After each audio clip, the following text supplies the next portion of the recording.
தீபாவளி ஸ்பெஷல்னாவே முறுக்கு அதிரசம் எல்லாட அதான் ஸ்பெஷலு. நம்ம இப்போ முறுக்கு எப்படி செய்ய போறோம் தான் சொல்ல போறேன். சில பேர் முறுக்கு வந்து சாஃப்டா இல்லை கடுக்கட்டுன்னு இருக்கு டேஸ்டா இல்லை அப்படின்னு சொல்றாங்க. அதுக்கு வந்து நான் சொல்ற மெஷர்மெண்ட்டை ஃபாலோ பண்ணிக்கோங்க. ஒரு 2 கிலோ அரிசிக்கு 100 கிராம் ஜவ்வரிசி, 100 கிராம் உளுந்து, பொட்டுக்கடலை மட்டும் ஒரு 250 போட்டுக்கோங்க.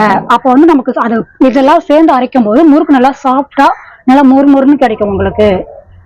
இதெல்லாம் சேர்ந்து உங்களுக்கு தேவையான அளவுக்கு நான் சொல்றேன், இதுதான் தேவையான அளவு. உங்களுக்கு எக்ஸ்ட்ரா நிறைய அரிசி போட்டு அரைக்கணும்னா இதுக்கு தகுந்த பொருளை நீங்க கூட கொஞ்சம் சேர்த்து அரைச்சிக்கணும்.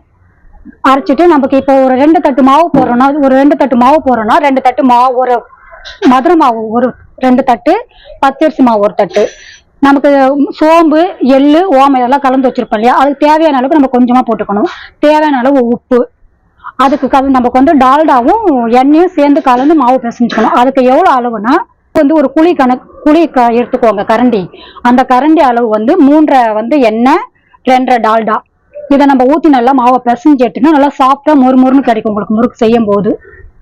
அதை புளிஞ்சு எடுத்துட்டு எண்ணெய் வந்து நல்லா சூடாக்கி போடணும். அப்பதான் வந்து முறுக்கு வந்து பிரியாது, உங்களுக்கு நல்லா சாஃப்டா மொறுமொறுன்னு கிடைக்கும்.